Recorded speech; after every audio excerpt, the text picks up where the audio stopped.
નમસ્કાર વિદ્યાર્થી મિત્રો, હું દીપક ગોંડલિયા દયા પટેલ્સ ઈ લર્નિંગ ઝોનમાં તમારું હાર્દિક સ્વાગત કરું છું. વિદ્યાર્થી મિત્રો, તમે જોઈ રહ્યા છો કે કિરણ પ્રકાશ શાસ્ત્રનો ટેક્સ્ટ બુકનો 13 નંબરનો ક્વેશ્ચન, જેનો ડેટા આપેલો છે કે એક નાના ટેલિસ્કોપના ઓબ્જેક્ટિવની કેન્દ્ર લંબાઈ 144 છે. તો પહેલાં તો આપણે લખી દઈએ કે ઓબ્જેક્ટિવ છે, તો ઓબ્જેક્ટિવ માટે કેન્દ્ર લંબાઈ આવશે FO બરાબર 144 સેન્ટીમીટર. આઈપીસની કેન્દ્ર લંબાઈ જે છે FE જે છે 6 સેન્ટીમીટર અને ટેલિસ્કોપની મોટવણી તથા ઓબ્જેક્ટિવ અને આઈપીસ વચ્ચેનું અંતર શોધવાનું છે, એમ શોધવાનું છે. અને ઓબ્જેક્ટિવ અને આઈપીસ વચ્ચેનું અંતર એટલે અહીંયા લખી દઈએ બે વચ્ચેનું અંતર D બરાબર ક્વેશ્ચન માર્ક. તો આપણે અહીંયા જોઈએ કે તમને ડેટામાં FO FE મોટવણી શોધવાની છે અને ઓબ્જેક્ટિવ અને આઈપીસ વચ્ચેનું અંતર શોધવાનું છે. ચલો ગણતરી કરીએ. તો ગણતરી માટે આપણે સૌ પ્રથમ જોઈએ કે ટેલિસ્કોપની મોટવણીનું સૂત્ર જે છે એ શું થાય, એ લખી દઈએ. ટેલિસ્કોપની મોટવણી ઇઝ ઇક્વલ ટુ M બરાબર FOના છેદમાં FE, મતલબ કે ઓબ્જેક્ટિવનું કેન્દ્ર લંબાઈ છેદમાં આઈપીસની કેન્દ્ર લંબાઈ વડે દર્શાવવામાં આવે છે. તો અહીંયા કિંમત મૂકી દઈએ FO અને FEની. તો FOની કિંમત તમને ઓલરેડી આપેલી છે 144 અને FE આપેલા છે 6. તો ડિવાઈડ કરશો તો 6 દુ 12, 2 વધ્યા અને 24, 6 ચોક 24 એટલે કે જવાબ આવશે 24. તો ટેલિસ્કોપની મોટવણી જો લખવામાં આવે તો 24 જેટલી મોટવણી મળશે. નેક્સ્ટ કીધું છે કે ટેલિસ્કોપમાં ઓબ્જેક્ટિવ અને આઈપીસ વચ્ચેનું અંતર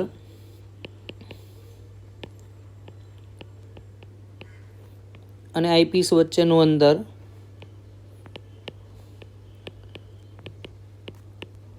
D is equal two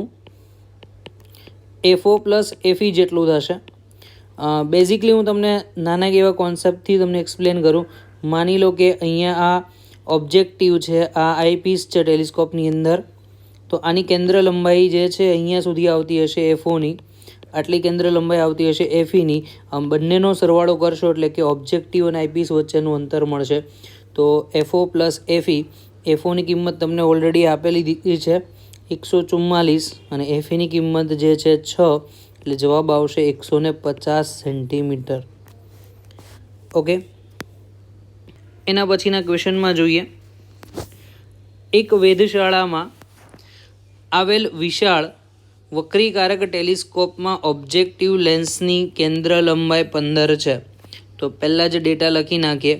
objective માટે એટલે FO બરાબર 15 સેન્ટીમીટર અને આઈપીસની કેન્દ્ર લંબાઈ 1 સેન્ટીમીટર છે.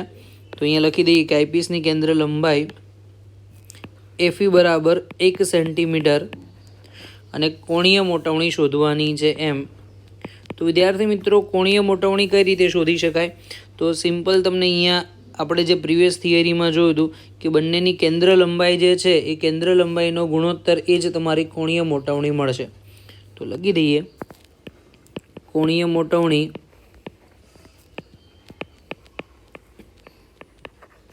M ઇઝ ઇક્વલ ટુ FOના છેદમાં FE ઇઝ ઇક્વલ ટુ શું લખી શકાય?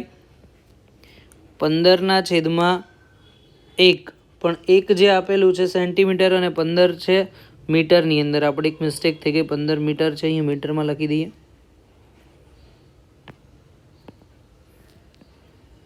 ચલો બંનેના યુનિટ ફેરવી નાખો. 1 સેન્ટીમીટર બરાબર લખી શકો 0.01 મીટર. હવે ગુણોત્તરમાં લખી નાખો 0.01, મતલબ જવાબ આવશે 1500. મોટવણી જે પણ મળશે એ 1500 જેટલી, એટલે કે પ્રતિબિંબ તમારું જે હશે મૂળભૂત વસ્તુ કરતાં 1500 ગણું મોટું મળે છે. એના પછીના આગળની ક્વેશ્ચનની ચર્ચા કરીએ. તો ટેલિસ્કોપના ઓબ્જેક્ટિવ વડે રચાતા ચંદ્રના પ્રતિબિંબનો વ્યાસ કેટલો હશે? હવે ટેલિસ્કોપની અંદર જે પણ ચંદ્ર આપણે જોઈએ છે એનો વ્યાસ કેટલો છે, પ્રતિબિંબના ચંદ્રનો વ્યાસ શોધવાનો છે. એટલે ઇન શોર્ટ હું એમ કહું કે તમારે પહેલી જ કિંમત શોધવાની છે D બરાબર, જ્યાં કહેવાય ચંદ્રનો વ્યાસ. આ જે ક્વેશ્ચન છે એ 9.14નો સેકન્ડ પાર્ટ છે, બી પાર્ટ છે. આગળનો ડેટા ઉપયોગ કરવાનો છે, જેમાં કીધું કે ચંદ્રનો જે વ્યાસ લીધેલો છે capital D is equal two 3.48 ગુણ્યા 10⁶. તો અહીંયા લખી દો ચંદ્રનો વ્યાસ. અને પછી સેકન્ડ પોઈન્ટમાં કીધું છે કે ચંદ્રની કક્ષાની ત્રિજ્યા આર, અને ત્રિજ્યા આર બરાબર 3 આપેલું છે, 3.8 ગુણ્યા 10⁸ મીટર, એટલે કે ચંદ્રની કક્ષાની ત્રિજ્યા. આનો મતલબ શું થશે? પૃથ્વીની સાપેક્ષે જે ત્રિજ્યામાં ચંદ્ર ભ્રમણ કરે છે એ ત્રિજ્યા આપણે અહીંયા દર્શાવી શકાય. ચલો, પહેલાં તો આપણે અહીંયા સિમ્પલ જોઈએ કે કેટલું પ્રતિબિંબમાં ફેર પડે છે. ઓબ્જેક્ટિવ અને આઈપીસ જે પ્રીવિયસ ડેટા છે એ જ લખી નાખું. તો અહીંયા લખી નાખીએ FO બરાબર 15 મીટર અને FE બરાબર 0.01 મીટર, કારણ કે 1 સેન્ટીમીટર હતું એટલા માટે. તો આકૃતિ પહેલાં તો દર્શાવીએ તો તમને વધારે આઈડિયા આવશે.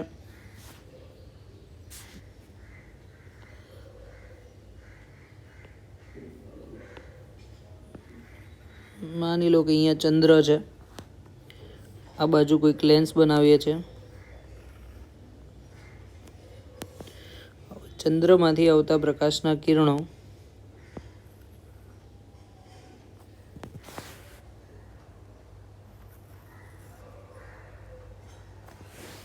ઓકે, અહીંયાથી પ્રતિબિંબ જે છે તમને અહીંયા રચાશે.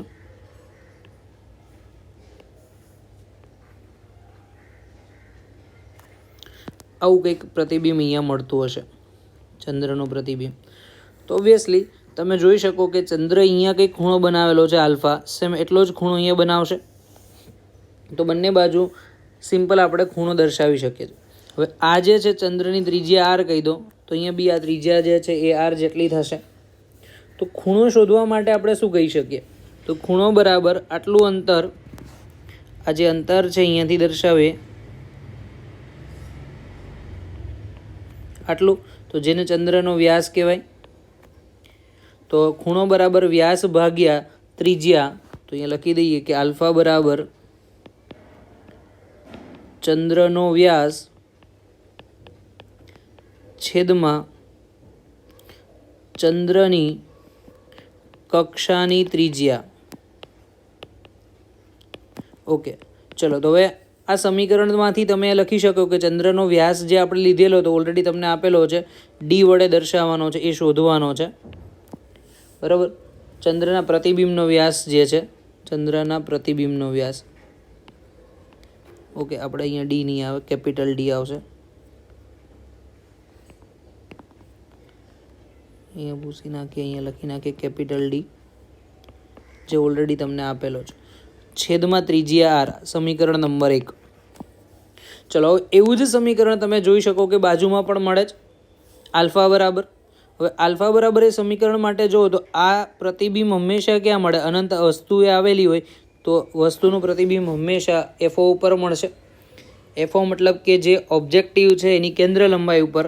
તો લખીએ આકૃતિ પરથી આલ્ફા ઇઝ ઇક્વલ ટુ ચંદ્રના પ્રતિબિંબનો વ્યાસ છેદમાં ચંદ્ર માટે લેન્સની કેન્દ્ર લંબાઈ. કેમ? તો અહીંયા જુઓ, તમે ફરીથી સમજાવી દઉં કે આ લેન્સ છે અને આ લેન્સથી અહીંયા તમને પ્રતિબિંબ મળે છે. તો આટલું જે થયું એ પ્રતિબિંબનો વ્યાસ થયો, અને આટલું જે અંતર થયું એ તમારું લેન્સથી અંતર થયું, જે હંમેશા મુખ્ય કેન્દ્ર F ઉપર મળે છે. તો ચલો, આના માટે બી સૂત્ર લખી દઈએ. સ્મોલ ડીના છેદમાં F0 સમીકરણ નંબર 2, બંને સમીકરણને આપણે સરખાવી દઈએ તો જવાબ આવશે 1 અને 2 પરથી.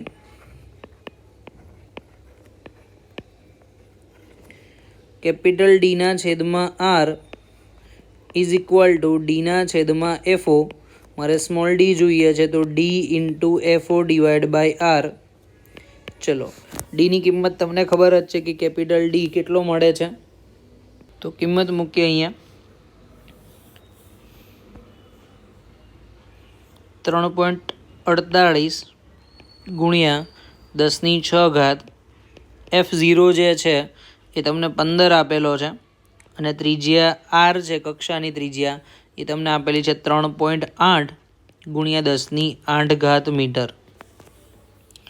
તો આ સમગ્ર ગણતરી કરતા જવાબ જે મળશે ડી બરાબર 13.74 ગુણ્યા 10⁻², એટલે કે 13.74 centimetre.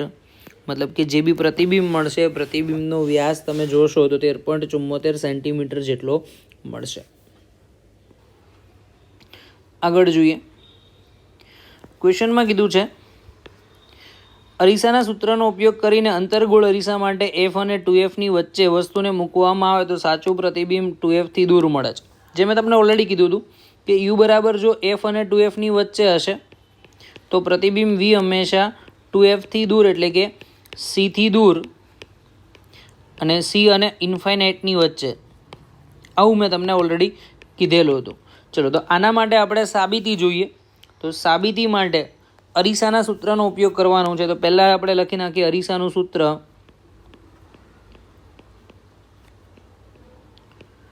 One upon you plus 1/v is equal two 1/f. બરાબર. હવે અરીસો કીધો છે એના માટે આપણે અંતર્ગોળ અરીસા માટે લખીએ. તો અંતર્ગોળ અરીસા માટે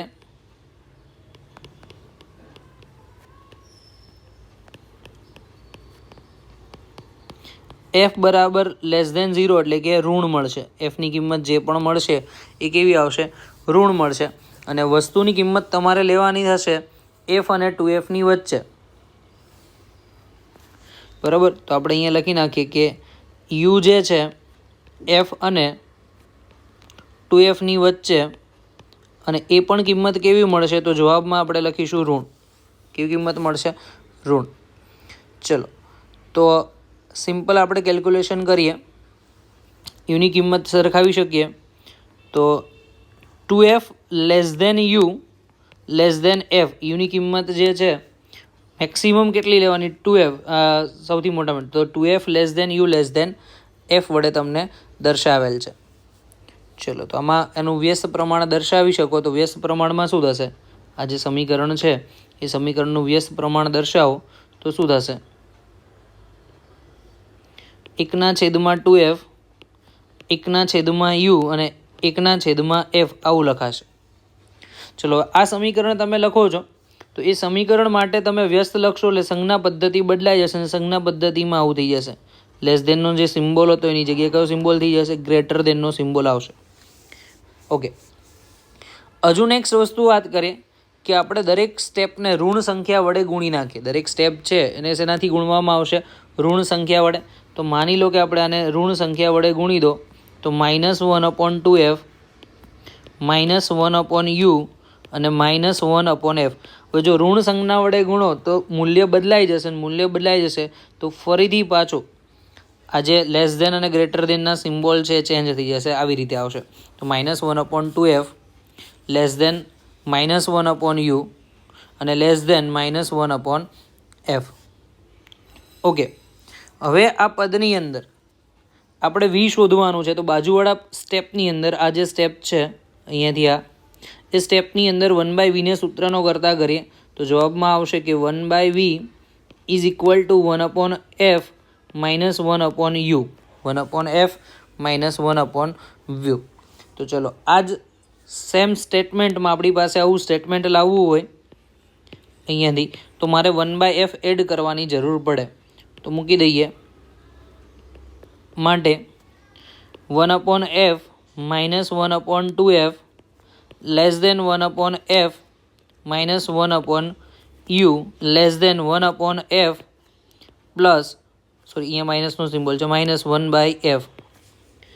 ચલો, તો આ જે સમીકરણ ઉપરથી લખી શકો એક પરથી આ કિંમતને આપણે શેનાથી દર્શાવશું? 1/u વડે. તો લખી નાખો સમીકરણ 1 પરથી ચલો બાદબાકી કરો આ ફર્સ્ટ સ્ટેપ માટે. લસા આવશે 2f લસા આવશે એટલે 2માંથી 1 જશે એટલે કેટલો આવશે 1. તો જવાબમાં આપણે લખી શકીએ 1/2f less than 1/u less than infinite. તો કહેવાનો મતલબ એ છે કે અહીંયા જે પણ કિંમત મળશે 1/vની, અહીંયા જે કિંમત મળશે કોની આવશે 1/vની. તો 1/vની કિંમત તમને મળશે 2f અને ઇન્ફાઇનાઇટની વચ્ચે. અને વ્યસ્ત પ્રમાણમાં લખવું હોય તો લખી શકાય 2f એટલે કે c. તો લખી શકો કે v ઇઝ લેસ ધેન 0, vની કિંમત લેસ ધેન 0 મળશે.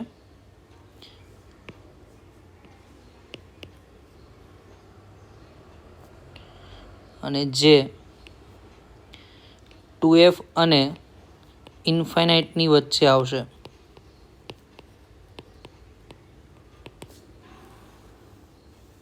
એક માઇનર મિસ્ટેક એ છે કે આની બાદબાકી તમારે દર્શાવવાની થાય 1/f માઇનસ 1/f, તો એની બાદબાકી થશે 0. અહીંયા મારી મિસ્ટેક થઈ ગઈ, અહીંયા 0 આવશે. હવે વ્યસ્ત કરશો તો ઇન્ફાઇનાઇટ માટે આવશે.